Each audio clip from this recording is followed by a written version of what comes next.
Welcome. I hope you can hear me. I'm going to assume that you can hear me. All right, we're going. It is Father's Day, as they say at Hallmark headquarters. Time to rake in the bucks. Now, we'd like to send a special greeting out to fathers everywhere.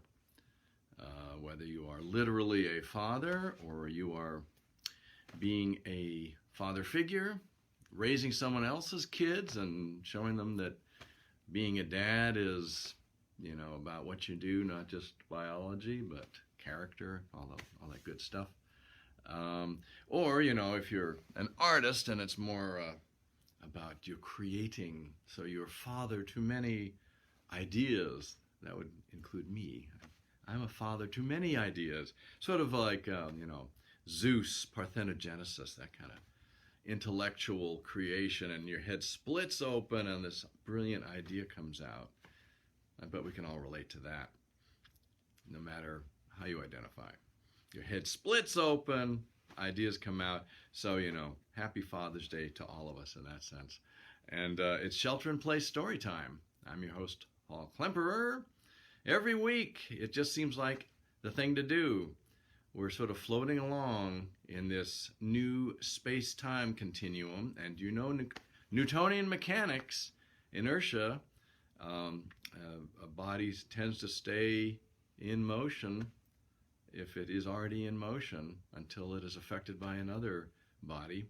And right now I'm just floating along in space, and so this continuous momentum, it doesn't seem to change week to week, but I'm doing Shelter in Place Storytime every Sunday.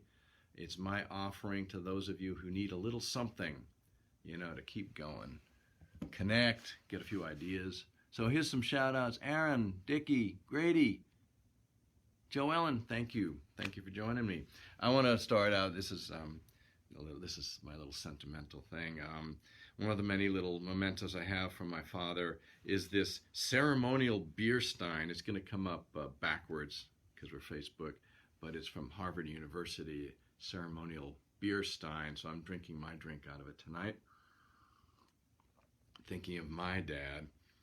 And I hope you have a little something to sip. SIPS, Shelter in Place Story Time, Father's Day edition. So I thought I'd do something, and hopefully I won't irritate too many people, but we do what we can.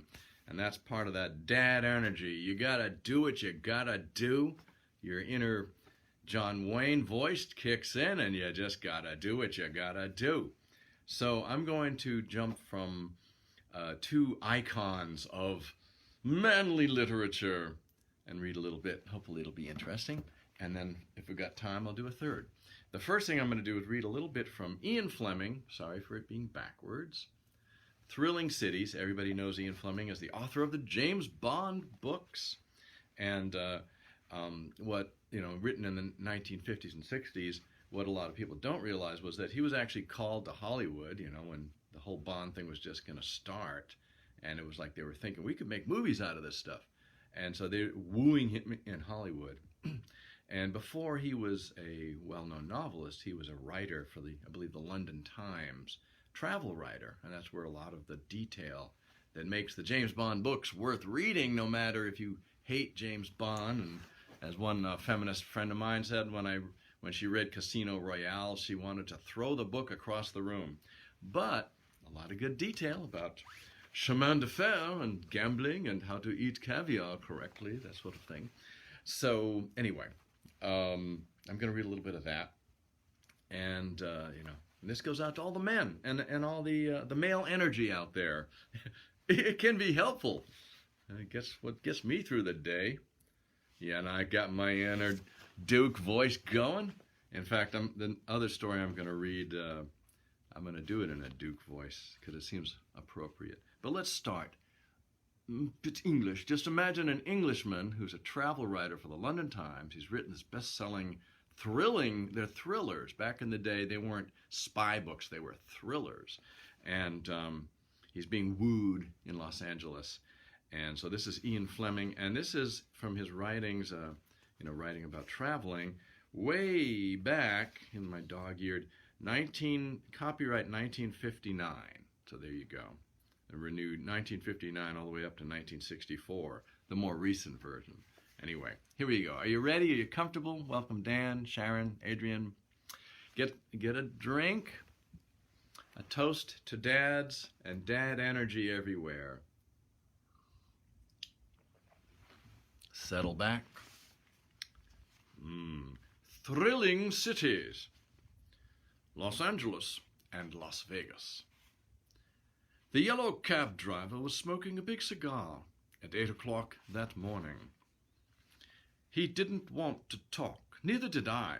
I sat and glumly watched the procession of gas stations and hot dog stands on the hour's drive to the Beverly Hills Hotel, which is still, despite the modern attractions of the Beverly Hilton, the friendliest hotel in town.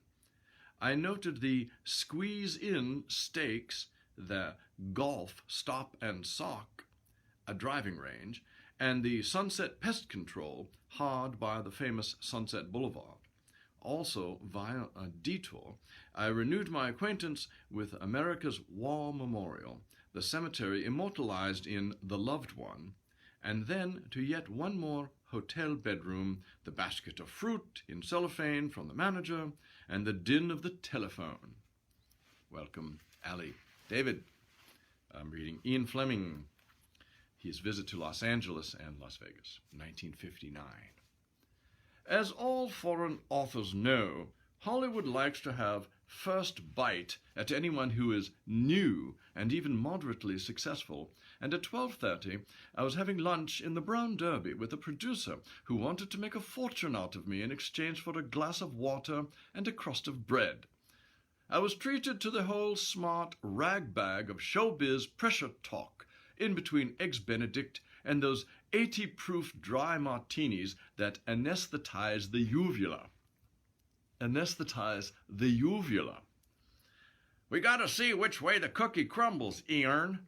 There are only first names in Hollywood. Now, don't get me wrong. You got a good property there.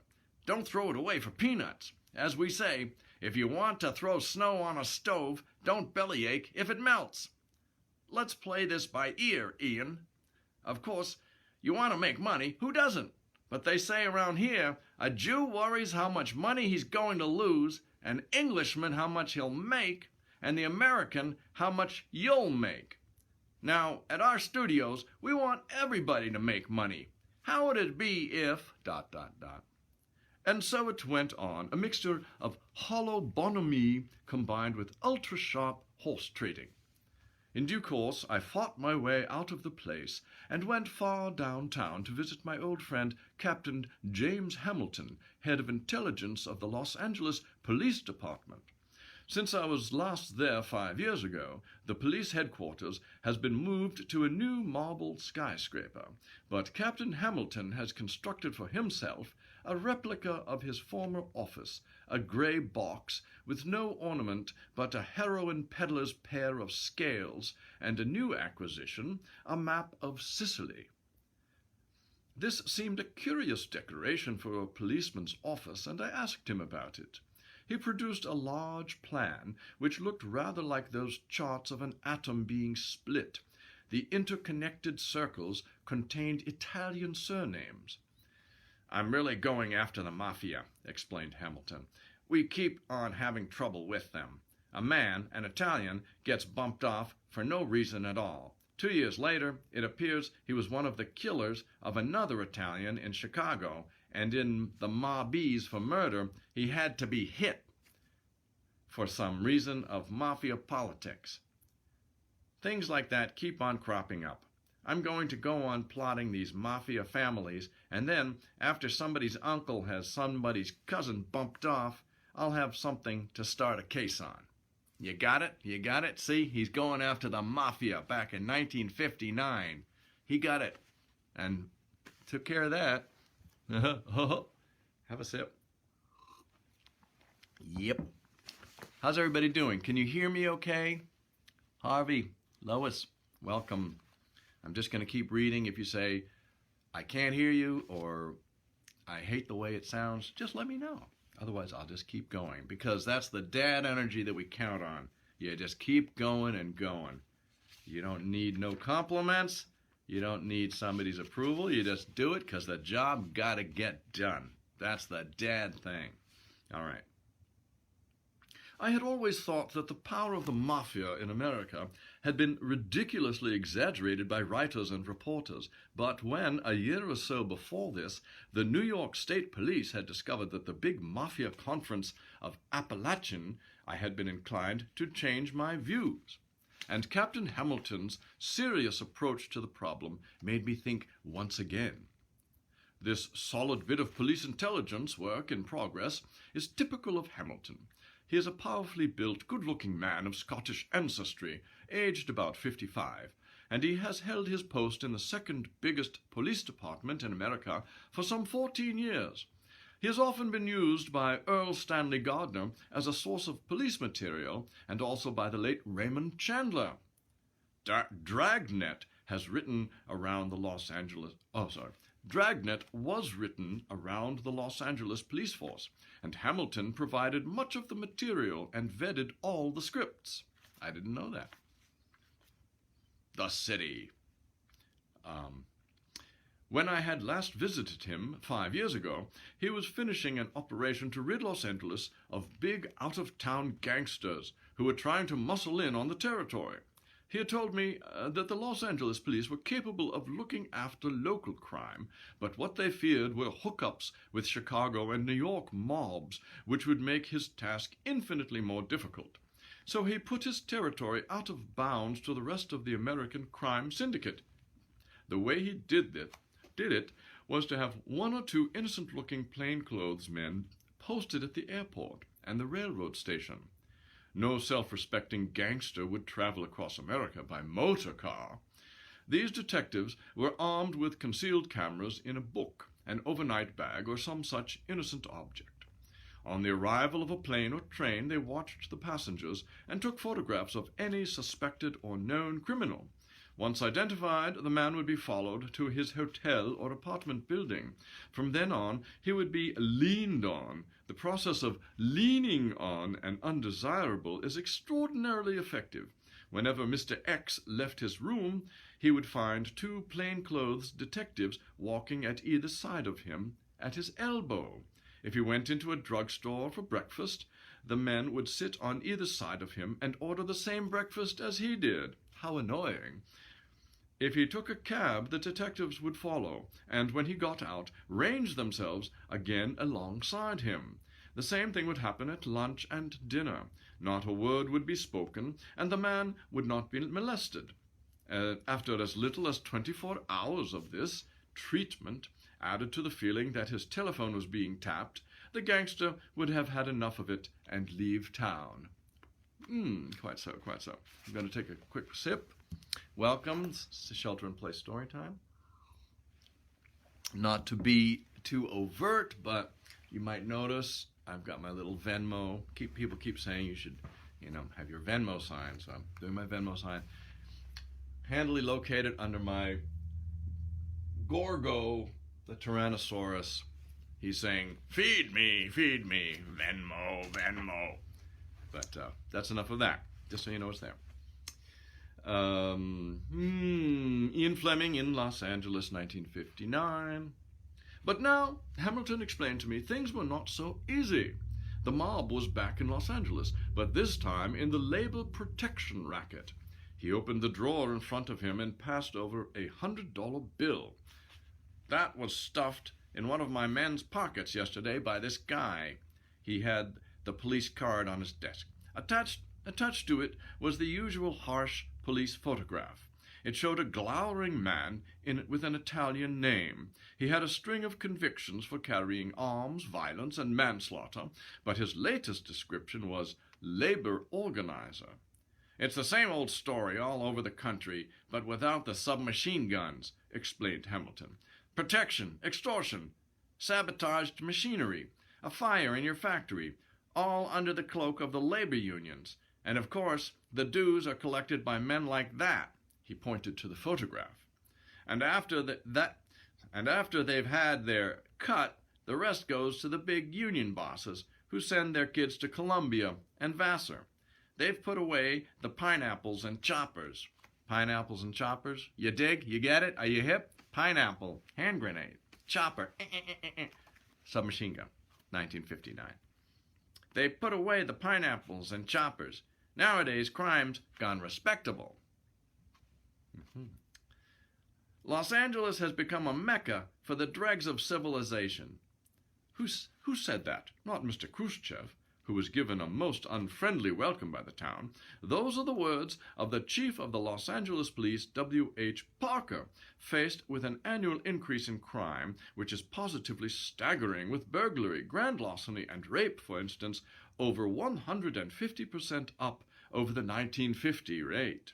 Crime, says the chief of police, has increased 6 times as fast as the total population of Los Angeles City and twice as fast as all business activity in Southern California.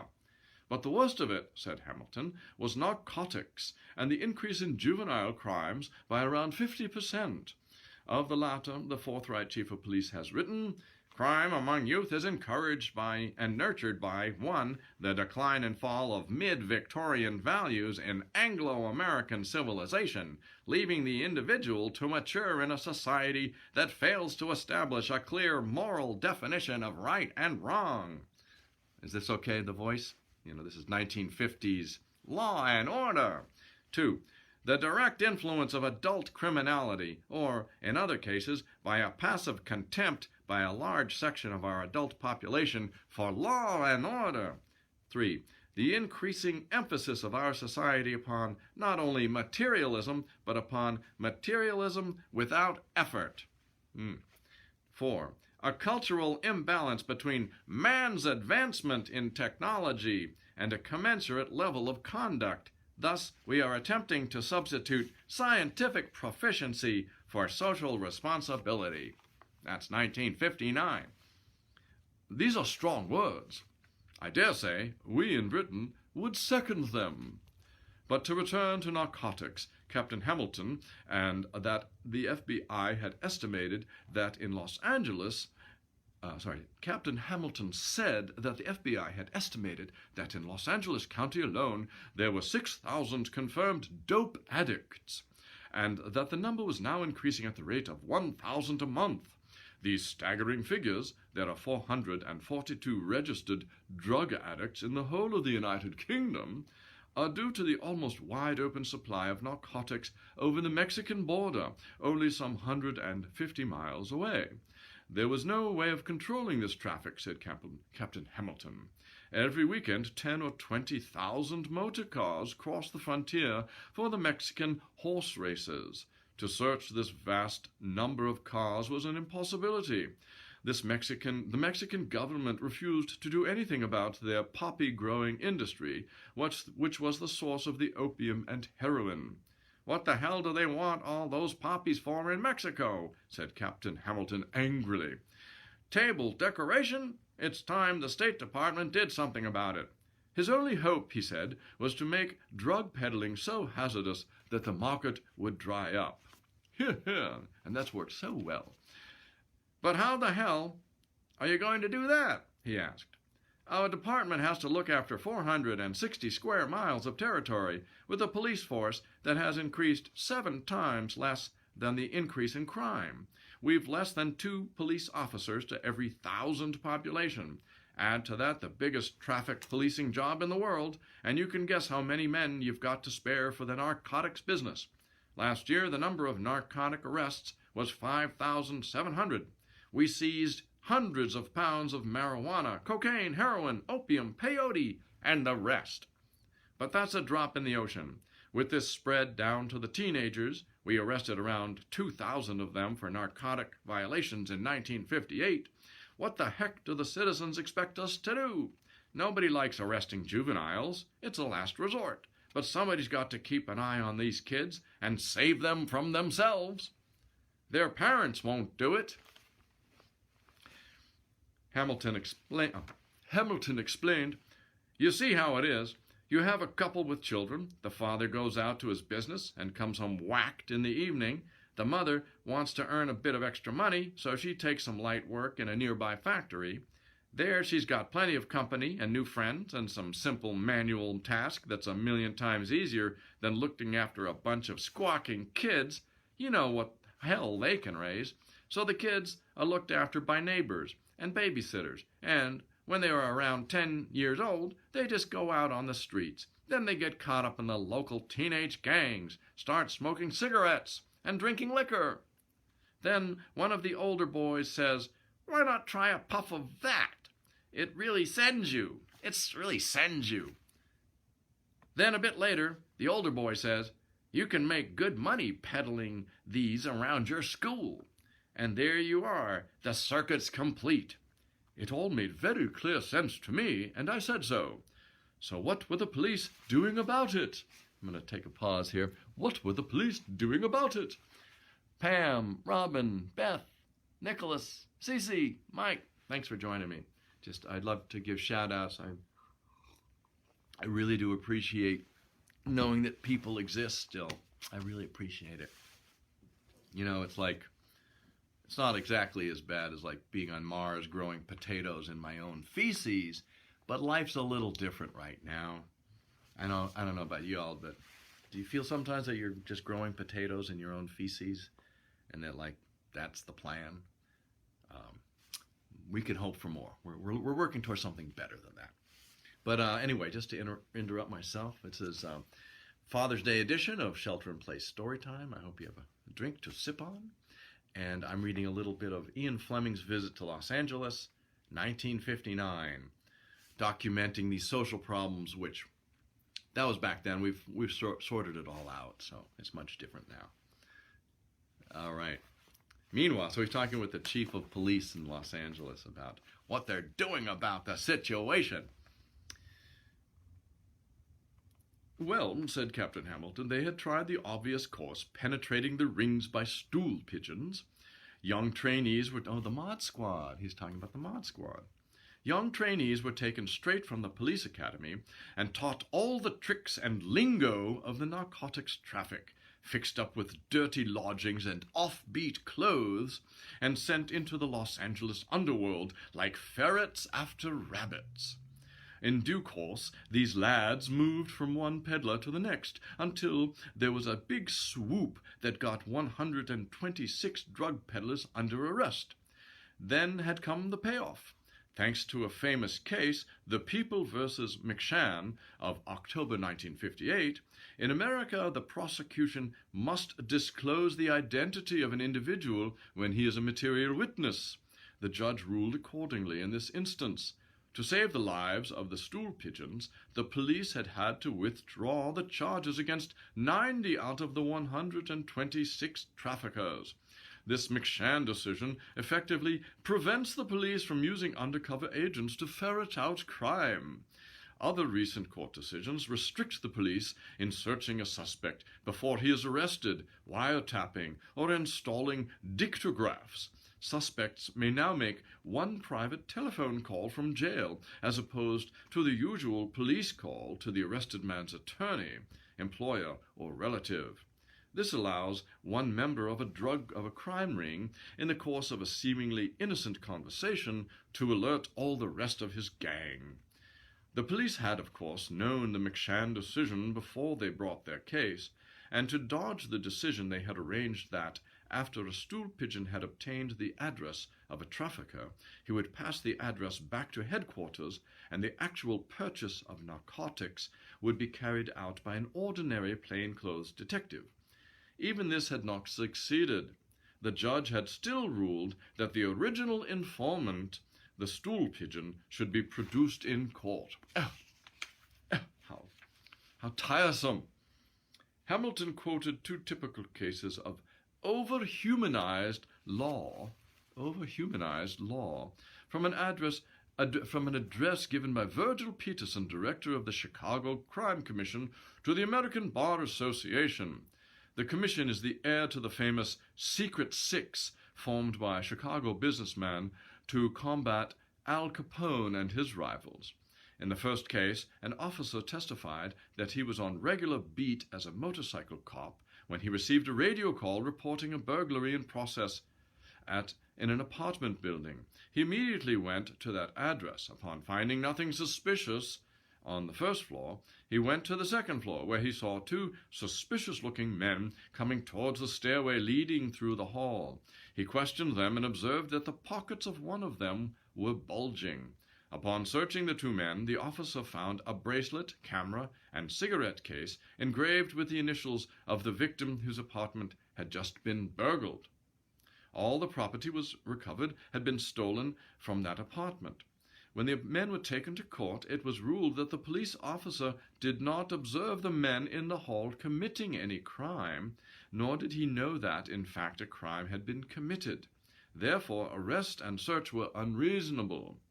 The police evidence was suppressed, and the two burglars were turned loose. One of them had a record going back 20 years with a total of 39 arrests, a number of which were for burglary and possession of burglary tools. You see where this is going.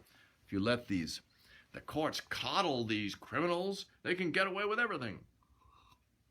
Back in 1959. What you need is like RoboCop, just blam, blam, blam. Or Judge Dredd, you remember that? Sylvester Stallone. Now that's a dad movie, Judge Dredd.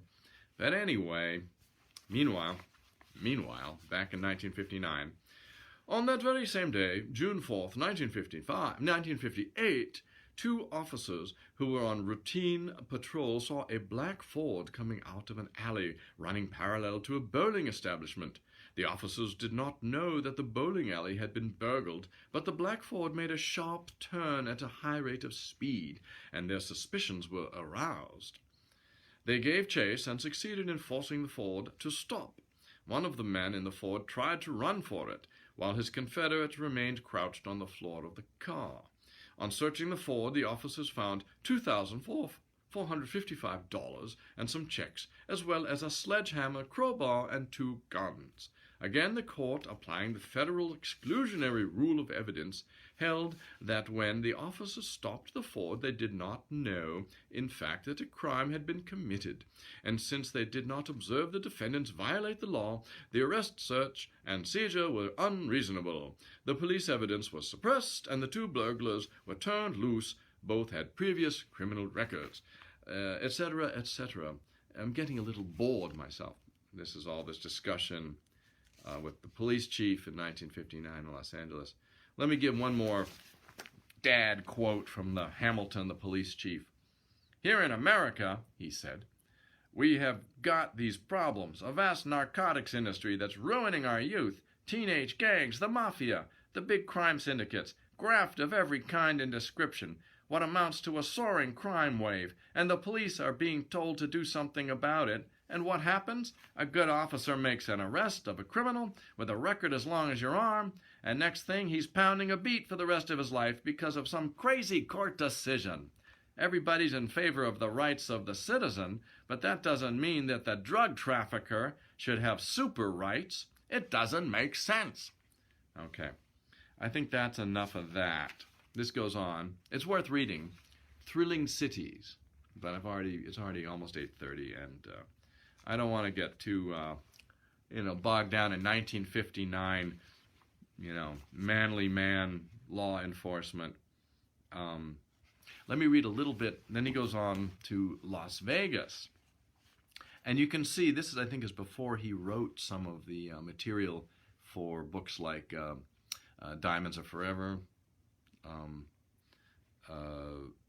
which scenes in Las Vegas, and you can see where he's getting his source material from, the chief of police. Okay, so he's going to go now to Las Vegas. This is Ian Fleming, 1959.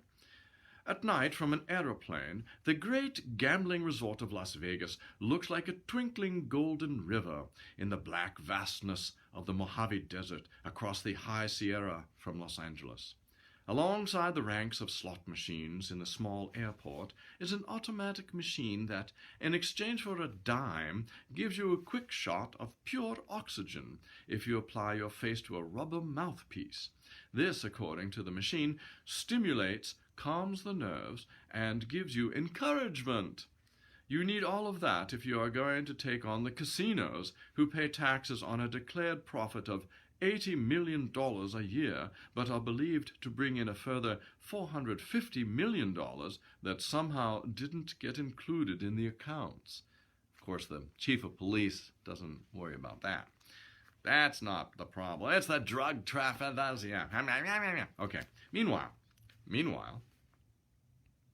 I duly indulged with no perceptible result and proceeded to the Tropicana, happily placed on the corner of Bond Road and the Strip, the latest of the million-dollar hotels that has sprung up on the famous Strip. It was 10 o'clock at night, and the casino, so arranged in all the Strip hotels that you cannot move in any direction without passing through it, was crowded. It was nearly midnight, and I was exhausted after my 2 high-pressure days in Hollywood, but I was determined to test out my luck. I changed a $20 bill into the single silver dollar cartwheels that are the common currency of Las Vegas, and walked boldly up to a dollar machine. There is every shape and size of slot machine in Las Vegas, and the different models swallow anything from $1 down to a copper cent. This one had a particularly intimidating expression. Heat radiated from its brilliant colored lights and from its disgusting machinery, but I thought it looked a worthy opponent for my strong right arm. No, actually, I should do my left arm so it looks like the right arm. Yeah. It offered a series of odds ranging up to a jackpot of $150, and this small fortune suggested that it had been set for a formidable percentage in favor of the house. A house can set these machines to pay any percentage it wishes, and they can be adjusted daily. Normally, the percentage is around 10% to the house, but if a particular establishment is doing badly, a row of machines can be adjusted to pay a small percentage in favor of the customer. The news of this bonanza row gets round Las Vegas like lightning, and the slot machine addicts pour in and fill the establishment up until at dead of night the mechanics come and readjust the odds, and the house gets back into the money again.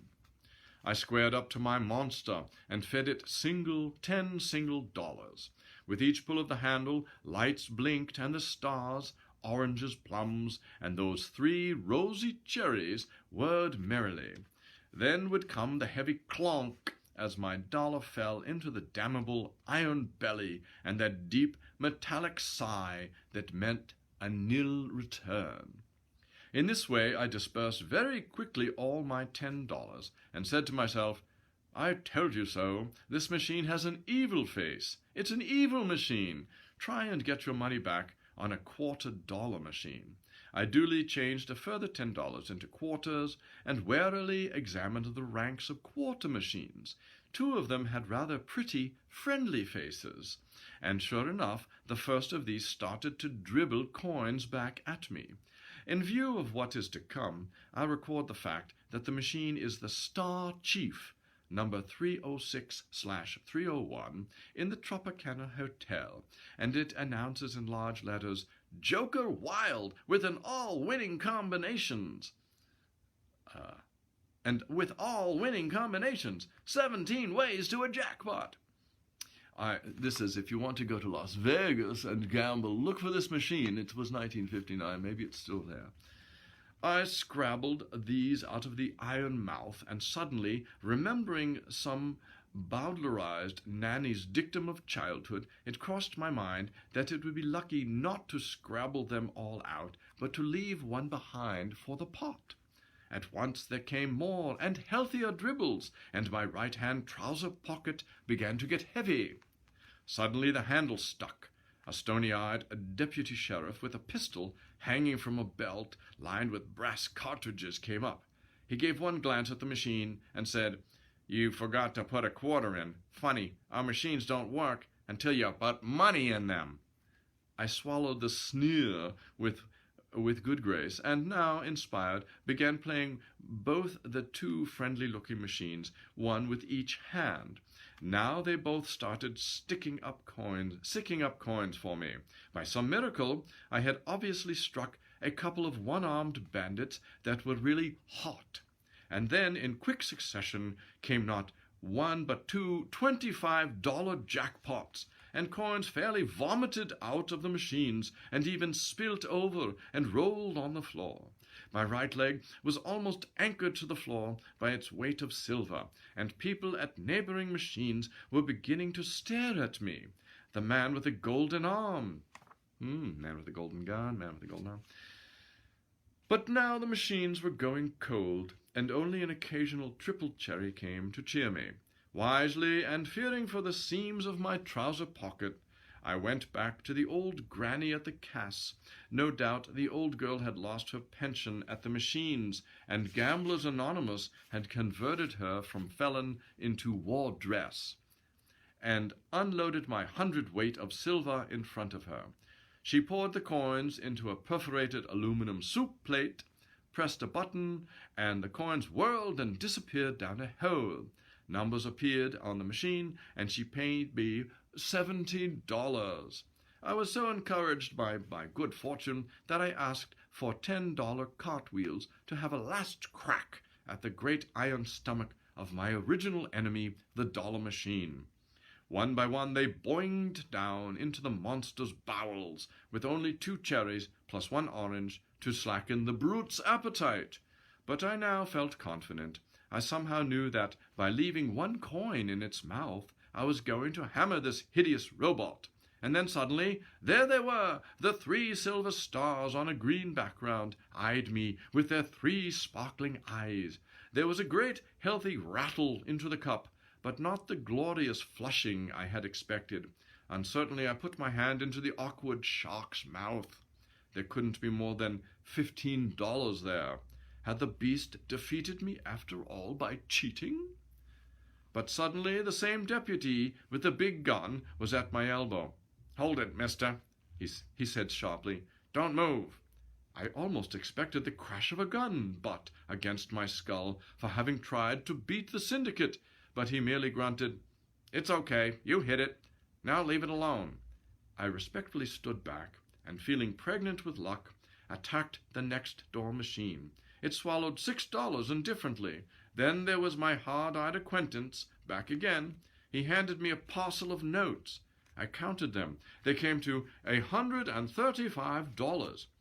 "But it says $150. I complained. The man produced his shark-like sneer. He gestured toward the iron mouth. "You got the rest. In there, mister." "Oh, yes, sure," I said, glad that the colloquialism had come out pat. I clawed out the rest of the money, changed the cartwheels with Granny, and went off jubilant to bed. Well, I think that's enough of Ian Fleming for right now. You know, he's not James Bond. He writes James Bond. So even though his book is Thrilling Cities, you know, it's more about the historical detail that I find interesting. I do recommend it. And it's his travel book. And as I said, he was a writer for the London Times, travel writer. And so he has a lot of good travel articles. How's everybody doing? Tom, Trudy, Danny, Kyle, welcome to Shelter in Place Storytime, Father's Day edition. I'm drinking from my father's ceremonial beer stein from Harvard University. I should be drinking beer, but I'm taking it easy. It's just straight vodka tonight. Yeah. All right. Well, let's see. That took a lot of time, and so I'm realizing I may not have enough time to read everything I wanted. Here's the deal. I was going to read some early work by Robert E. Howard. Does that ring a bell? Any men out there? Are you men or mice out there? Who's Robert E. Howard? You don't have to be a man to answer that, but you probably would be. Yes, you know. I'm not waiting for the comments to come in, but I'll just give it away. He was the creator of Conan the Barbarian, loved by all, yes? Sword-wielding, swashbuckling, yes, no? Conan the Barbarian. This is early work, and I really want to read this, but I got so much other good stuff. I may have to save some for next week. This is from... he used to publish in these like pulp magazines in the 1920s and 30s. And this is a story from Fight Stories, September 1930, also published as Stand Up and Slug. Can I read it? Are you with me? Let me just get one thumbs up. You want to hear the creator of Conan the Barbarian writing about his swashbuckling sailor, Steve Costigan. Oh, I'm going to do it with a John Wayne accent. That'll be Steve Costigan, who is a merchant marine seaman, but he's also an amateur boxer, and so he stops in and gets into fights at every port of call, and that's the story. And this is called Waterfront Fists, or Stand Up and Slug. Is that okay? Are you with me? I'm waiting for a response. Is anybody there? Have you all gone to bed? Am I all alone here? Well, I'm going to pretend that you said yes. That's what I do anyway. When I talk to myself. When I talk to myself, hey, should we have some ice cream? I pretend that I said yes, and then I have some ice cream. And then I go, why did I eat that? You told me to, he said. Okay. This is it's a short story, but I think it's going to eat up a lot of time. I hope you're with me. It's a manly man. Oh, good. I got some comment. It's a manly man story. It's about a guy who, he can take a punch, and he just keeps on punching and punching. And anytime there's a problem, he punches it, and that's how he solves his problems. You can relate. Beth says hi. Well, I'm going to assume that that's affirmative. Okay, so Steve Costigan is the hero of the story, and he can punch him. He can really punch. So you ready? Manly Men? By Robert E. Howard. Stand Up and Slug. The Sea Girl hadn't been docked in Honolulu more'n 3 hours before Bill O'Brien come legging it down to the pool hall where I was showing Mushy Hanson the fine points of the game to tell me that he'd got me matched to fight some has-been at the American Arena that night. "The ruffian is in," said Bill, "and they got a fella which they swear can take any man aboard the Sea Girl to a royal cleaning." The Sea Girl is their ship. "I ain't seen him, but they said he growed up in the back country of Australia and run wild with the kangaroos till he was shanghaied aboard a ship at an early age. They say he's licked everybody aboard the Ruffian, from the captain down to the mess boy. Stow the gab and lead me to some ruffin idiots which is craving to risk their Wait a minute, I gotta get this. Let's start that again.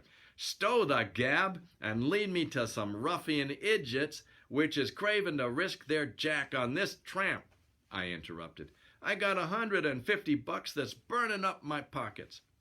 Well, it was easy to find some lunatics from the Ruffian, and after putting up our money at even odds with a bartender for stakeholder, and knowing I had a tough battle ahead of me and needed some training, I got me a haircut and then went down to the Hibernian bar for a few shots of hard liquor.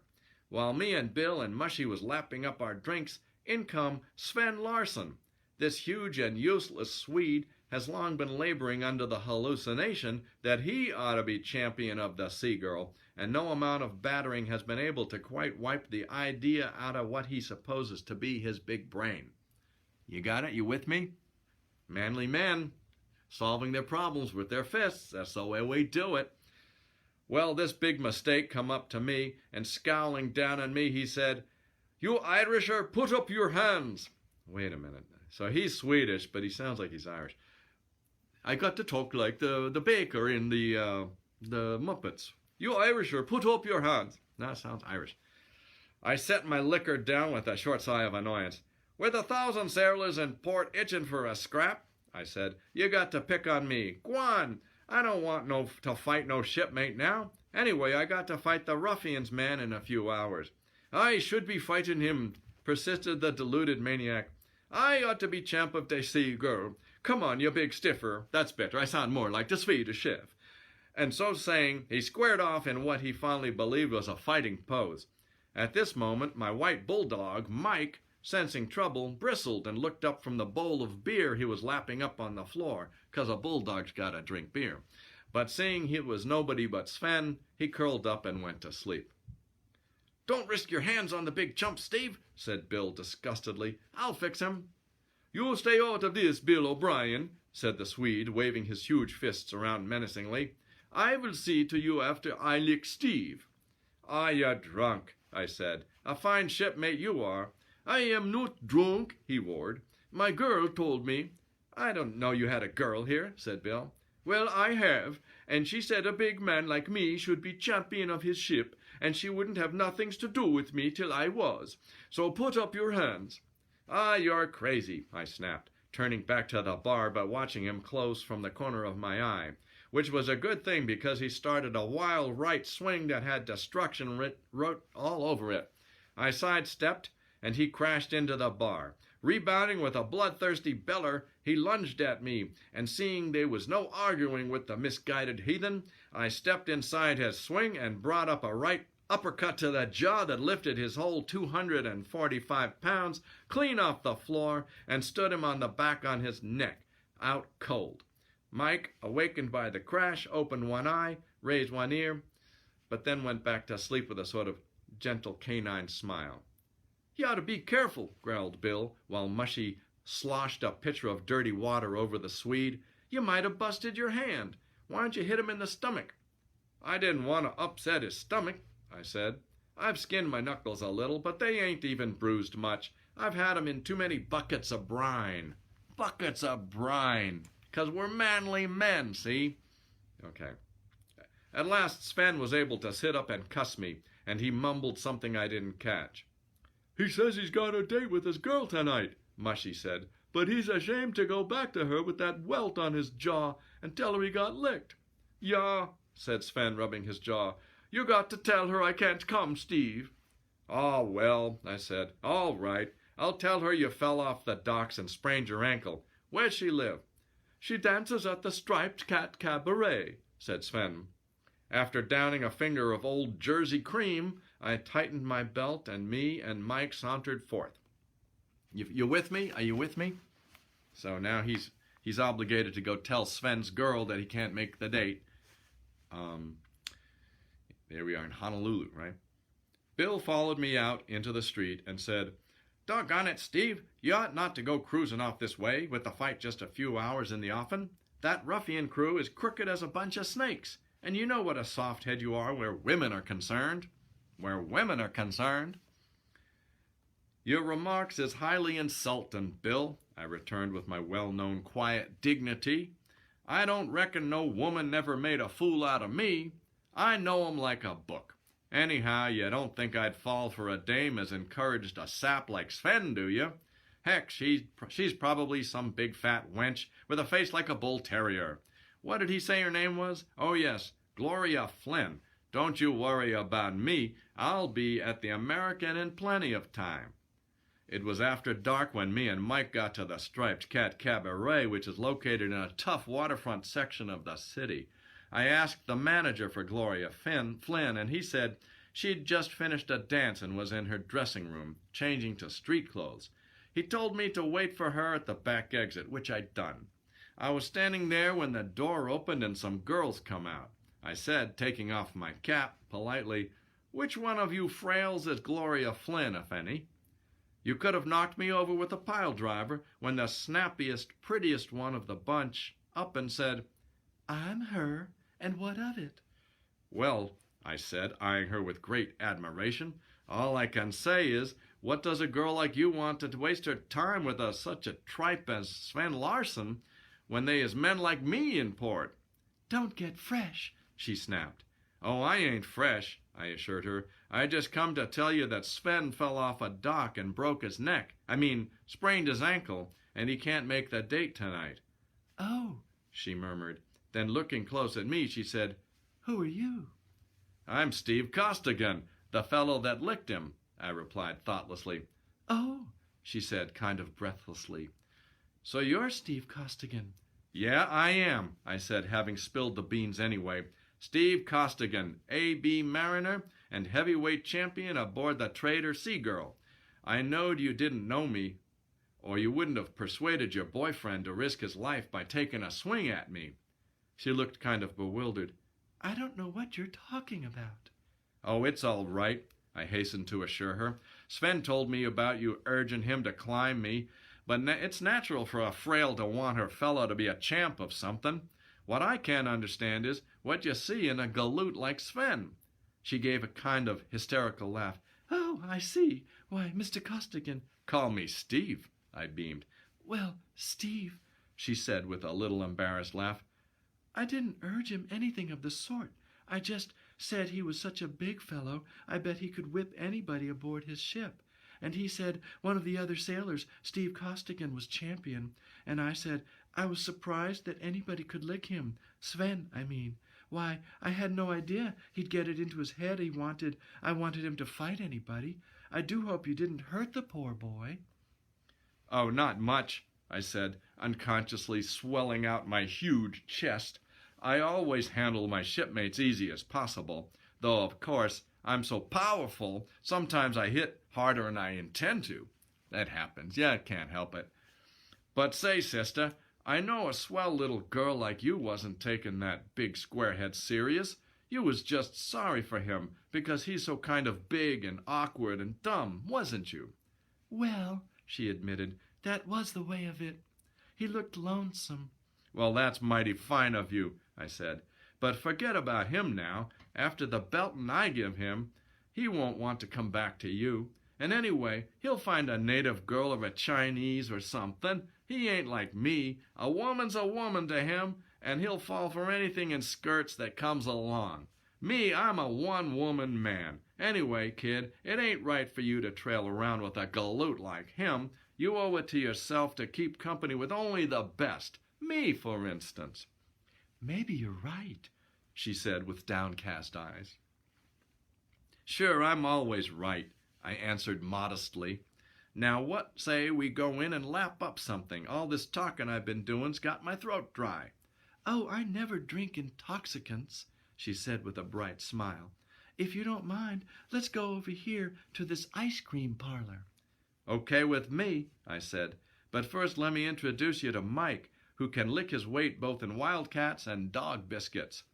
Well, Mike, he shook hands with her, but he wasn't particularly enthusiastic. He ain't no lady's dog. He treats 'em politely, but coldly. Then we went over to the joint where they sold ice cream, and while we was dawdling over the stuff, I let my eyes wander over my charming companion. She was a beauty, no doubt about it, curly hair, yellow hair, and big, trusting violet eyes. "What's a nice girl like you doing working in a dump like the Striped Cat?" I asked her, and she kind of sighed and hung her head. "A girl has to do lots of things she don't like to," she said. "I was in a high-class stock company, which went broke here on account of the manager getting delirium tremens and having to be sent back to his home in England. I had to eat, and this was the only job open for me. Someday I'm going home. My folks live on a dairy farm in New Jersey, and I was a fool ever to leave there. Right now I can see the old white farmhouse and the green meadows with the babbling brooks running through them and the cows grazing. Oh, it's so picturesque." I thought she was going to cry for a minute, and then she kind of sighed and smiled. "It's all in a lifetime, isn't it?" "You're a brave kid," I said, touched to my shoe soles, "and I want to see more of you. I'm fighting some guy at the America Arena in a little while. How about holding down a nice ringside seat there, and then having supper and a little dancing afterwards? I can't dance much, but I'm a bear at the supper table." "Oh," said she, "you're the man that's going to fight Red Roach?" "Is that his name?" I asked. "Yeah, if he's the man from the Ruffian."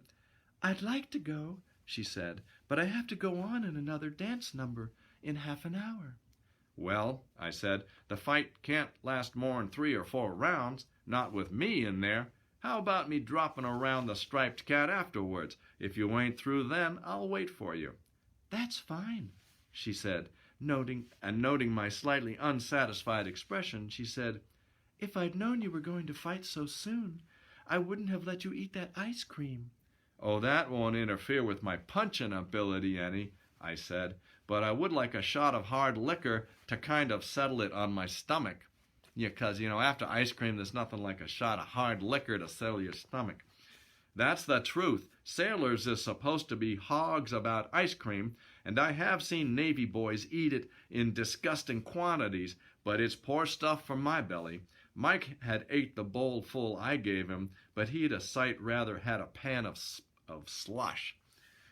Let's don't go in any of these saloons, said Gloria. These waterfront bars sell you the same stuff rattlesnakes have in their teeth. I tell you, I've got a bottle of rare old wine not very far from here. I never touch it myself, but I keep it for my special friends, and they say it's great. You've time for a nip, haven't you? Lead on, sister, I said. I've always got time to take a drink or oblige a beautiful girl. Them's words to my heart. I've always got time to take a drink or oblige a beautiful girl, so I'm going to have a little drink right now. Why don't we all have a sip? Shelter in Place story time, Father's Day edition from the Duke. All right. Meanwhile, is everybody doing okay? We got a ways to go, so I hope you're not getting too sleepy. All right. Here we go. Oh, you flatterer, she said, giving me a little push. I bet you tell that to every girl you meet. Well, to my surprise, we halted before a kind of ramshackle gymnasium, and Gloria took out a key and unlocked the door. I didn't tell you I had a kid brother with me, she said in answer to my surprised glance. He's a weakly sort of kid, and I have to support him as well as myself. Poor kid, he would come with me when I left home. Well, Mr.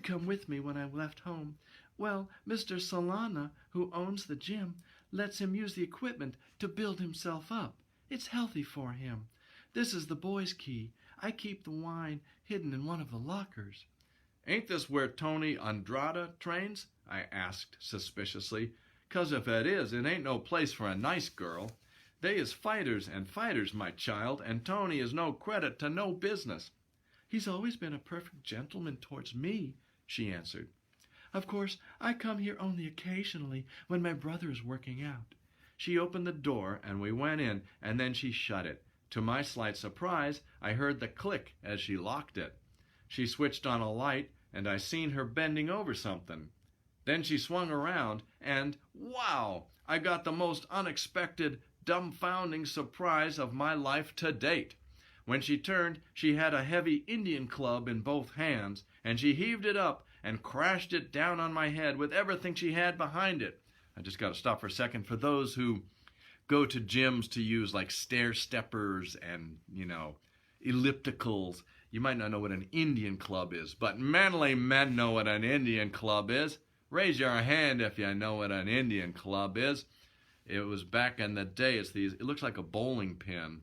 It's like a long tapered wood. It's really hard, heavy hardwood, and you use it and you go and you juggle it and you throw it, and it really works out the muscles. See, and that's what an Indian club is. And what she did, she smashes him over the head with it. So any normal human would be knocked out, concussion, off to the emergency room. But this is Steve Costa again. Well, I was so utterly dumbfounded I just stood and gaped at her, and Mike, he nearly had a fit. I'd always taught him never to bite a woman, and he just didn't know what to do. Gloria was staring at me with eyes that looked like they was going to jump right out of her head. She glanced down at the broken fragments of the Indian club in a kind of stunned way, and then the color all ebbed out of her face, leaving her white as a ghost. That's a nice way to do to a friend, I said reproachfully. I don't mind a joke, but you've made me bite my tongue. She cringed back against the wall and held out both hands pitifully. Don't hit me, she cried. Please don't hit me. I had to do it. Well, if I ever seen a scared girl, it was then. She was shaking in every limb. You don't need to insult me on top of busting a club on my skull, I said with my quiet dignity. I never hit no woman in my life, and I ain't figuring on it. All to once she began to cry. Oh, she said, I'm so ashamed of myself, but please listen. I've lied to you. My brother is a fighter too, and he just about had this fight with Red Roach when the promoter at the American changed his mind and signed you up instead. This fight would have given us enough to get back to New Jersey, where those cows are grazing by the babbling meadows. I thought, when you told me you were the one that's going to fight Roach, I'd fix it so you wouldn't show up. and they'd have to use Billy, that's my brother. After all, I was going to knock you unconscious and tie you up till after the fight. Oh, I know you'll hate me, but I'm desperate. I'll die if I have to live this life much longer," she said passionately, and then she starts to bawl. Well, I can't see as it was my fault, but I felt like a horse thief anyhow. "Don't cry," I said. "I'd help you all I can, but I got all my jack sunk on this imbroglio to win by a KO. For those who do not know the fight business, a KO is a knockout, which is how he's gonna win. He's gonna win with a knockout." She lifted her tear-stained face. "Oh, Steve, you can help me. Just stay here with me. Don't show up at the arena. Then Billy will get the fight, and we can go home. Please, Steve, please, please, please." She had her arms around my neck and was fairly shaking me in her eagerness. Well, I admit I got a soft spot in my heart for the weaker sex, but gee whiz. "Great cats, Gloria," I said. "I'd dive off the Statue of Liberty for you, but I can't do this. My shipmates has got every cent they've got bet on me. I can't throw 'em down that way." "You don't love me," she mourned. How's everybody doing? Welcome, Julie, Cheryl, Deborah. This is a special Father's Day edition of Shelter in Place Storytime. Manly men doing manly things, and the women that watch them do it. It's for the men tonight. "Oh, I do too." She said, "You don't love me." "Oh, I do too," I protested. "But doggone it, Gloria, I just can't do it. And please don't coax me, 'cause it's like jerking a heartstring loose to say no to you. Wait a minute, I got an idea. You and your brother got some money saved up, ain't ya?" "Yes, some," she sniffed, dabbing at her eyes with a foolish little lace handkerchief. "Well, listen," I said. "You can double it, sink every cent you got on me to win by a KO. It'll be a cinch placing the dough. Everybody on the waterfront's betting one way or the other." "But what if you lose?" said she. "Me lose?" I snorted. "Don't make me laugh. You do that, and I can't stay another minute, kid. I'm due at the arena right now. And say, I'll have some dough myself after the battle, and I'm going to help you and your brother get back to them green cows and babblin' farmhouses. Now I got to go." And before she had time to say another word, I kicked the lock off the door, being in too big a hurry to have her unlock it, and the next second me and Mike was sprinting for the arena. I found Bill tearing his hair and walking the dressing room floor. "Here you are at last, you blankety-blank Mick Diphthong," he yelled bloodthirstily. "Where you been? You want to make a nervous wreck out of me? You realize you've been committing the one unpardonable sin by keeping the crowd waiting for 15 minutes? They're yelling bloody murder, and the crew, which is all out front in ringside seats, has been throwing chairs at the ruffians' men, which has been howling you'd run out on us. The promoter says if you ain't in that ring in 5 minutes, he'll run in a substitute." "And I'll run him into the bay," said I, sitting down and shucking my shoes. "I got to get my wind back a little. Boy, we had Sven's girl down all wrong. She's a peach, as well as being a square-shooting—" "Shut up and get into them trunks," howled Bill, doing a war dance on the cap I just took off. "You'll never learn nothing. Listen to that crowd. We'll be lucky if they don't lynch all of us." Well, the maddened fans was making a noise like a flock of hungry lions, but that didn't worry me none. I'd just got into my fighting togs when the door opened and the manager of the arena stuck a pale face in. "I got a man in place of Costigan," he began, when he saw me and stopped. "Gangway," I snarled, and as I pushed by him, I saw a fellow in trunks coming out of another dressing room. To my amazement, it was Tony Andrada, which even had his hands taped. His jaw fell when he seen me, and his manager, Abe Gold, give a howl. They was 2 other thugs with them, Solana and Joe Cromwell. I'd been in Honolulu enough to know them yeggs. "What do you think you're doing here?" I snarled, facing Tony. "They want me to fight Roach when you run out," he begun. Bill grabbed my arm as I was making ready to slug him. "For cat's sake," he snarled, "you can lick him after you flatten Roach if you want to. Come on!" "It's mighty funny he should turn up right at this time," I growled. I thought Billy Flynn was to fight Roach if I didn't show up." "Who's Billy Flynn?" asked Bill, as he rushed me up the aisle between howling rows of infuriated fans. "My new girl's kid brother," I answered, as I clumb through the ropes. If they'd have did anything to him, My meditations was drowned by the thunder of the mob, who give me cheers because I'd got there, and razzes because I hadn't got there sooner. How's everybody doing?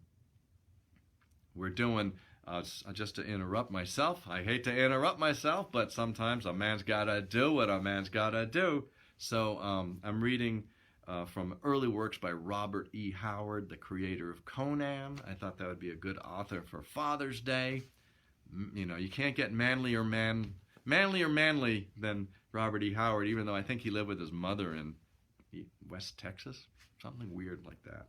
Who knows? He was actually quite an intellectual. But right now he's a manly man, and this a manly man story about a merchant seaman who is also an amateur boxer and beats people up at every port of call, and they're in Honolulu, and he's about to get in the ring with this Australian fighter, and here we go. Back to the story. On one side of the ring, the Sea Girl's crew lifted the roof with their wild hoops, and on the other side, the ruffians' roughnecks greeted me with coarse, rude squawks and impolite remarks. Well, I glanced over to the opposite corner and saw Red Roach for the first time, and I hope the last time. He was tall and raw-boned, and the ugliest human I ever seen. He has freckles as big as mess pans all over him. His nose was flat, and his low, slanting forehead was topped by a shock of the most scandalously red hair I ever looked at. When he rose from his stool, I seen he was knock-kneed, and when we came to the center of the ring to pretend to listen to instructions, I was disgusted to note that he was also cross-eyed. At first I thought he was counting the crowd, and it was slightly disconcerting to finally decide he was glaring at me. We went back to our corners, the gong sounded, the scrap started, and I got another jolt. Roach come out right foot and right hand forward. He was left-handed. I gotta digress for those who aren't fight fans. When you go into your fighting stance, see, you gotta have one side out. This is your lead side, and then you got your follow-through side, see? So most people see, I know this is bad, I should do it this way so it looks like this is my left hand. And so you lead, most right-handers, they lead with their left, see, and then they follow through with their right. And the left is to irritate the guy, kind of throw him off balance. And then your follow-through is where you really put the rock'em sock'em into it, and you really get your hips and everything, boom, and that's where the money maker is, see? But this guy was a southpaw, so it throws Steve Costigan off. You got it? You understand? Raise your hand if you get it. All right. All right. He was left-handed. I was so disgusted I come near lightning in giving him a good cussing. Red-headed, cross-eyed, and left-handed. And he was the first good port-sider I'd ever met in a ring. I forgot to say our weights was 190 for me and 193 for him. In addition, he was 6'3", or just 3 inches taller than me, and he must have had a reach of anyways 15 fathoms. We were still so far apart, I didn't think he could reach me with a pole when, bam, his right licked out to my chin. I give a roar and plunged in, meaning to make it a quick fight. I wanted to crush this inhuman freak before the sight of him got on my nerves and rattled me. But I was all at sea. A left-hander does everything backwards. He leads with his right and crosses his left. He sidesteps to the left instead of the right ordinarily. This guy made everything a port-sider's supposed to do, and a lot more stuff he thought up for himself. He had a fast, hard, straight right and a wicked left swing. Oh boy, how he could hit with that left. Seemed like every time I did anything, I got that right in the eye or the mouth or on the nose, and whilst I was thinking about that, bam, come the left and nearly ripped my head clean off. The long, lanky mutt, it looked like if I ever landed solid, I'd bust him in two. But I couldn't get past that long, straight right. My swings were all short, and his straight right beat my left hook every time. This is a fight magazine he's writing for, so we're gonna have some boxing now, some fisticuffs. I hope you're okay. It's not for the squeamish. You might want to have a drink, settle your stomach. You know, if you've been eating ice cream, some hard liquor always settles the stomach in the fight game. According to Steve Cust again. All right. Everybody with me? Here we go. We're going long tonight. Might be a 15-rounder, but let's get through this story. At the end of the first round, my right ear was nearly mangled. In the second frame, he half closed my eye with a sizzling right hook and opened up a deep gash on my forehead. At the beginning of the third, he dropped me for no count with a left hook to the body that nearly caved me in. The ruffian's crew was getting crazier every second, and the Seagirls gang was yelling bloody murder. But I wasn't worried. I'm used to more punishment than I was getting, and I wasn't weakening any. No, sir. But doggone it, it did make me mad not to be able to hit Roach. To date, I hadn't landed a single solid punch. He was a clever boxer in his way, and his style would have made Dempsey look like a one-armed paper hanger carrying a bucket. A one-armed paper hanger carrying a bucket. He managed to keep me at long range, and he belted me plenty. But it wasn't his speed nor his punch that kept me all at sea. It was his cruel and unusual appearance. Doggone, them eyes of his nearly had me batty. I couldn't keep from looking at him. I tried to watch his waistline or his feet, but every time my gaze would wander back to his distorted optics. They had a kind of fatal attraction for me. Whilst I would be trying to figure out where they was looking, wham, would come that left winging in from an entirely unexpected direction, and this continued. What a problem. Well, after arising from that knockdown in the third frame, I was infuriated, and after chasing him all around the ring and getting only another black eye from my pains, I got desperate. With around half a minute to go, I wowed the audience by closing both my eyes and tearing in, swinging wild and regardless. He was pelting me plenty, but I didn't care. That visage of his wasn't upsetting all my calculations as long as I couldn't see it, and in a second I felt my left crash against what I knew to be a human jaw. Instantly the crowd went into hystericals, and I opened my eyes and looked for the corpse. My eyes rested on a recumbent figure, but it was not Red Roach. To my annoyance, I realized that one of my blind swings had connected with the referee. Ha ha! Ain't that a gas? At the same instant, Roach's swinging left crashed against my jaw, and I hit the canvas. But even as I went down, I swung a wild, dying effort right, which sunk in just above Red's waistline. The round ended with all three of us on the canvas. Our respective handlers dragged us to our corners, and somebody throwed a bucket of water on the referee, who was able to answer the gong with us battlers by holding on to the ropes. You all right? Is everybody all right? Barbara? Paulo? Willkommen? We're in the midst of some manly boxing stories for Father's Day. Well, as I sat in my corner sniffing the smelling salts and watching Red's handlers massaging his suffering belly, I thought deeply. A very rare habit of mine while fighting. I do not believe in too much thinking. It gives a fighter the headache. Ain't that the truth? Still and all, with my jaw aching from Red's left and my eyes getting strained from watching his unholy face, I rubbed the nose Mick stuck into my glove and meditated. Mick, his bulldog. A left-hander is a right-hander backwards. 9 times out of 10, his straight right will beat your left jab. If you lead your right to a right-hander, he'll beat you to the punch with his left. But you can lead your right to a left-hander because his left has as far to travel as your right. You get that? You get all the geometry, advanced mathematics in that? So when we come out for the 4th round, instead of tearing in, I went in cautious-like for me, ignoring the yells of the ruffian's crew that I was getting scared of their men. Red feinted with his right so clumsy, even I knowed it was a feint, and instantly shot my right with everything I had behind it. It beat his left swing and landed solid, but high. He staggered, and I dropped him to his all fours with a whistling left hook under the heart. He was up at 9, and caught me with a wild left swing as I rushed in. It dizzied me, but I kept coming, and every time he made a motion with his left, I shot my right. Sometimes I landed first and sometimes he did, and sometimes we landed simultaneous, but my smashes had the most kick behind them.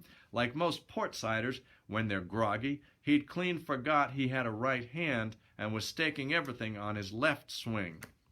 I battered him back across the ring, and he rallied and smashed over a sledgehammer left hook that rocked me to my heels and made the blood spatter, but I bored right in with a sizzling left hook under the heart. He gasped, his knees buckled, then he steadied himself and shot over his left just as I crashed in with the right. Bam! Something exploded in my head, and then I heard the referee counting. To my chagrin, I found I was on the canvas, but Roach was there too. The still weaving and glassy-eyed referee was holding onto the ropes with one hand and counting over us both, but I managed to reel up at 6. Me and Red had landed square to the button at just the same second, but my jaw was just naturally tougher than his. He hadn't twitched at 10, and they had to carry him to his dressing room to bring him to. That's the end of the fight. How's everybody doing? Are you okay on this Father's Day? We're celebrating dad energy with some good fight literature. Well, a few minutes work on me and with smelling salts, ammonia, sponges, and the like made me as good as new. I couldn't hardly wait for Bill to dress my cuts with collodion, but the minute I got my clothes on and collected my winnings and bets from the bartender, who'd come to the ring under escort from both ships, I ducked out the back way.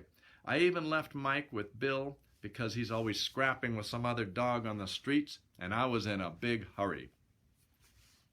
Everybody good? So he got the money, he won the fight, got the money. Now it's back to the dame, the frail Gloria. All right. I was on my way to see if Gloria had followed my advice. Also something else. $150 I won. With what I had, that made $300. I got $150 for the fracas. Altogether, I had $450, all in greenbacks of large denomination in my jacket pocket. And I was going to give Gloria every cent of it, if she'd take it, so she could go back to New Jersey and the cows. This sure wasn't no place for a nice girl to be in, and I'll admit I indulged in some dreams as I hurried along about the time I'd retire from the sea and maybe go into the dairy farming business in New Jersey. I was headed for the Striped Cat, but on my way I passed Solana's gym, and I noticed that there was a light on in one of the small rooms which served as a kind of office. As I passed the door, I distinctly heard a voice I knowed was Gloria's. I stopped short and started to knock on the door. Then something made me steal up close and listen, though I ain't a eavesdropper by nature. From the voices, 5 people was in the room. Gloria, Solana, Abe Gold, Joe Cromwell, and Tony. "Don't hand us no line, sister," Gold was saying in his nasty, rasping voice. "You said leave it to you. Yeah, we did. And look what it got us. You was going to keep Costigan out of the way so's we could run Tony in at the last minute. You know the promoter at the American was all set to match Tony with Roach when Costigan's ship docked and the big cheese changed his mind and matched the Mick instead because the fool sailors wanted the scrap." Sorry. His rasping voice irritated my throat. Sandra, Stephanie, welcome. Please have a sip. Shelter in Place story time. I'm going to just point over here. Just going to say that. Okay. Here's the big denouement. So the gangsters telling Gloria that she blew it. She was supposed to keep Costigan, our hero, from doing the boxing match. Roach would have been a spread for Tony because he eats these port-siders up. The town sports know that, and they would have sunk heavy on Tony. We was going to bet our shirts on Roach, and Tony would flop along about the third. In other words, he'd take a dive, and they would win the money. Then we could have all left this dump and gone to Australia. Well, we left it up to you to get rid of Costigan. And what does he do, I ask you? He walks in as big as you please, just when Tony was fixing to go in for him. I ask you. Well, don't rag me, said Gloria, in a voice which startled me. It was that hard. I did my best. I got hold of a Swede aboard the Sea Girl and primed the big stiff proper. I stirred him up and sent him down to climb Costigan, thinking he'd bung the mick up so he couldn't come on tonight, or that Costigan would at least break his hands on him. But the harp flattened him out without even spraining a thumb, and the first thing I knew, he was waiting for me outside the cabaret. I thought he'd come to smack me down for sicking the Swede on him, but the big slob had just come to tell me the squarehead couldn't keep his date. Can you feature that? Well, he fell for me right off, naturally, and I got him into the gym here, intending to lay him cold and lock him up till after the fight. But say, that big Mick must have a skull made of reinforced battleship steel. I shattered a 5-pound Indian club over his dome without even making him bat his eyes. Well, I hope I never have a half a minute like that again. When I failed to even stagger him with that clout, I thought I was a gone goose. I had visions of him twisting my head off and feeding it to that ugly cannibal he calls his bulldog. But you can't tell about those tough-looking sluggers like him. He didn't even offer to lay a hand on me, and when I got my second wind, I spun him a yarn about having a kid brother that needed this fight to get back home. He fell for it so easy that I thought I could coax him to run out on his own accord. But he balked there. All he'd do was to advise me to bet on him, and then all at once he said it was time to be at the stadium, and he busted right out through the door and took it on the lam, making some crack about coming back after the fight. "You've made a fine mess," sneered Solana. "You've gummed things up proper. We had everything set for a killing." "A high-class brand of sports you are," she snapped. "I'm ashamed to be seen with you, you cheap grafters. You big killing. You don't know what one is. Anyway, what do you want me to do, cry?" "We want you to give back that 100 we paid you in advance, and if you don't, you'll cry plenty." "Well, I guess you think I'll risk my life for such cheap welchers as for you for nothing?" she sneered. "Not 1 cent." There was the sound of a blow, and Gloria gave a short, sharp cry, which was cut short in a sort of gasp. "Give her the works, Joe," Solana snarled. "You can't cross me, you little—" Never mind what he called her. I'd have half killed him for that alone. I tore the door clean off the hinges as I went through it, and I seen a sight that made a red mist wave in front of me, so everything in that room looked bloody and grim. Oh, you don't want to get Steve mad. Solana had Gloria down on a chair and was twisting both her arms up behind her back till it looked like they'd break. Joe Cromwell had the fingers of his left hand sunk deep in her white throat and his right drawed back to smash her in the face. Tony and Abe Gold was looking on with callous, contemptuous sneers. They all turned to look as the door crashed in, and I saw Solana go white as I gave one roar and went into action. He turned loose of the girl, but before he could get his hands up, I crashed him with a left-hander that crushed his nose and knocked out 4 teeth, and my next smash tore Joe Cromwell's ear loose and left it hanging by a shred. Another of the same sort stood him on his head in a corner with a cracked jawbone, and almost simultaneously Abe Gold barely missed me with a pair of brass knuckles, and Tony landed hard on my ear.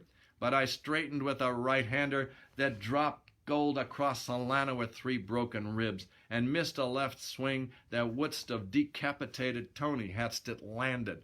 Yeah, ha, see? Yeah. I ain't one of these fellows which has to be crazy mad to put up a good fight, but when I am crazy mad, there's no limit to the destruction I can hand out. Maybe in the ring, under ordinary circumstances, Tony could have cut me to ribbons, but here he never had a chance. I didn't even feel the punches he was raining on me, and after missing a flock of swings in a row, I landed under his jaw with a haymaker right-hander that I brought up from the floor. Kablamo! See? Like that, see?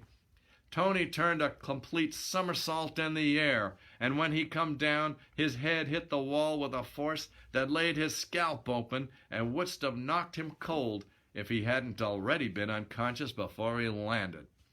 Maybe a minute and a half later, I busted through the door. I stood alone in the middle of the carnage, panting and glaring down at the 4 silent figures which littered the room. All I craved was for all the other yeggs in Honolulu to come busting in. Pretty soon I looked around for Gloria and saw her cringing in a corner like she was trying to flatten herself out against the wall. She was white-faced and her eyes was blazing with terror. She gave a kind of hunted cry when I looked at her. "Don't! Please don't!" "Please don't what?" I snapped in some irritation. "Ain't you learned by this time that I don't clout frails? I come in here to rescue you from these gipes, and you insult me." "Forgive me," she begged. "I can't help but be a little afraid of you. You look so much like a gorilla." "What?" "I mean, you're such a terrible fighter," she hastily amended. "Come on, let's get out of here before these welchers come too." "Would that they wouldst," I brooded. "What I done to 'em was just a sample of what I'm going to do to 'em. Doggone it, some of these days somebody's going to upset my temper. Then I'll lose control of myself and hurt somebody." Well, we went out on the street, which was mostly deserted and rather dimly lighted, and Gloria said pretty soon, "Thank you for rescuing me. If my brother had been there—" "Gloria," I said wearily, "ain't you ever going to stop lying? I was outside the door and heard it all." "Oh," said she. "Well," I said, "I reckon I'm a fool when it comes to women. I thought I was stuck on you and didn't have sense enough to know you was stringing me.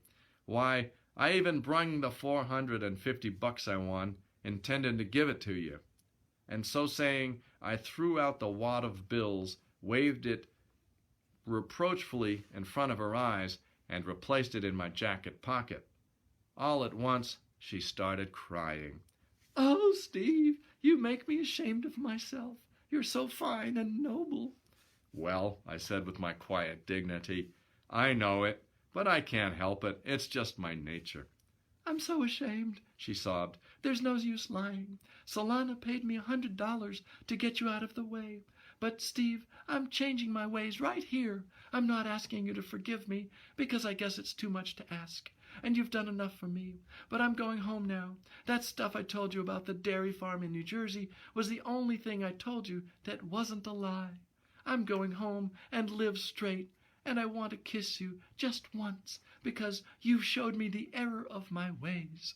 And so saying, she threw her arms around me and kissed me vigorously, and me not objecting in no manner. "I'm going back to the old, pure, simple life," she said. "Back to the green meadows and babbling cows." And she made off down the street at a surprising rate of speed. I watched her go, and a warm glow spread over me. After all, I thought, I do know women, and the hardest of them is softened by the influence of a strong, honest, manly heart like mine. She vanished around the corner, and I turned back toward the Hibernian bar, at the same time reaching for my bankroll. Then I gave a yell that woke up everybody in that section of Honolulu, with cold sweat standing out on them. Now I knowed why she wanted to put her arms around me. My money was gone.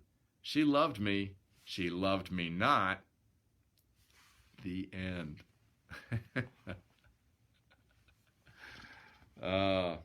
Yes, Robert E. Howard. Put up your dukes and slug 'em, or whatever the title was. Historical research. I hope you enjoyed that. We went long, so I had a whole other thing I was going to read, but maybe I'll save that. Let me just give you like a foreshadowing, preview of coming attractions. Who amongst the manly man readers out there is a fan of Lee Childs? Lee Childs? Yes? And the Jack Reacher novels? Not to be confused with that Jack Reacher movie with Tom Cruise. We're not going to get into that. But the Jack Reacher novels, which I always imagine him kind of talking like John Wayne, too.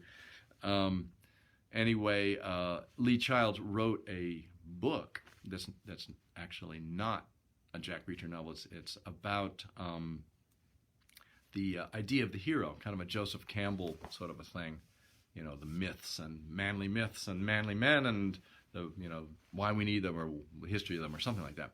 And I was going to read that, but we don't got time, so I just want to say, you're gonna need to come back for that one. Lee Childs writing about the hero. Yes. Well, I hope that didn't annoy anybody or cause you any kind of psychological damage, because it was, because it was what it was. But sometimes a man's got to do what a man's got to do, and he's got to read some bad literature just to get back in touch with his, follow your bliss. Thank you, Cece. I like that. Follow your bliss, especially if it leads you to Conan the Barbarian or something like that. Steve Costa again, the fightingest man in the Merchant Marine. Anyway, it's been my pleasure to read you a Father's Day edition of Shelter in Place Storytime. As always, I'll post these on my YouTube. I don't understand my YouTube channel, but you can find it, my name, and then Paul Klemperer Presents, and I have them all listed there, along with archived episodes of my Space Force Jazz Lounge, which airs every Wednesday. I'm going to keep doing it. I wouldn't call it following my bliss, but I'm trying to create some bliss. It's like when you make a big sandwich and you go, just the idea of it is blissful. Eating it, you go, that wasn't as good as I thought, but the idea of a really good sandwich is blissful. So I'm making a music sandwich every Wednesday and Storytime every Sunday, and also, of course, the jazz workshop on Zoom every Tuesday for those music aficionados or amateurs or anybody who wants to get into a little bit of jazz technique on Tuesdays. Just stay in touch, pksaxhq@gmail.com, or go to my website, pksax.com, and let's stay in touch. And I hope that this has been good. Get in touch with your masculine side. Put up your dukes, see? Yeah, see? Life's tough. You got to be tough. Get out there and keep going. Fight the good fight. All right. We'll see you next time, and good night.